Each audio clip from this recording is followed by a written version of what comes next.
Freecash app updates can sometimes change how the app behaves, which means problems like crashes, missing features, login issues, or tasks not loading may need basic troubleshooting steps before the app works normally again. By the end, you'll know the main fixes to try when a Freecash update breaks the app, and what to check before contacting support. Start by checking whether the problem is coming from the app version itself. Open your device app store and confirm that Freecash is updated to the latest available version. An incomplete or failed update can leave the app running incorrectly. If the app is updated but still not working, restart your device. A full restart can clear temporary system issues that affect how apps open and load. The next step depends on your device. On Android, check the Freecash app settings and clear the app cache if that option is available.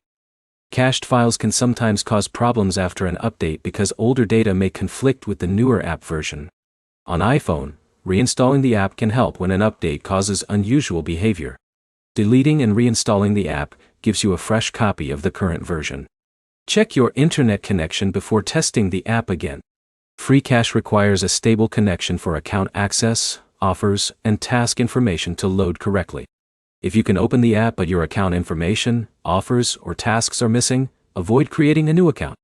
Use the same login method connected to your original Freecash account, so your account history stays connected. If the issue continues after trying these fixes, check whether other users are reporting the same problem.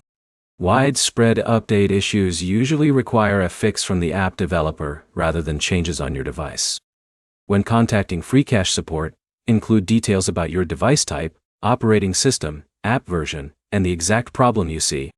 Clear information helps support identify the issue faster. The main fixes are simple. Confirm the app update completed correctly, refresh the app by restarting or reinstalling it, and verify that your account login and internet connection are working properly. Try these steps in order before spending time on more complicated solutions. If this guide helped you fix Freecash after an update, subscribe for more app troubleshooting guides.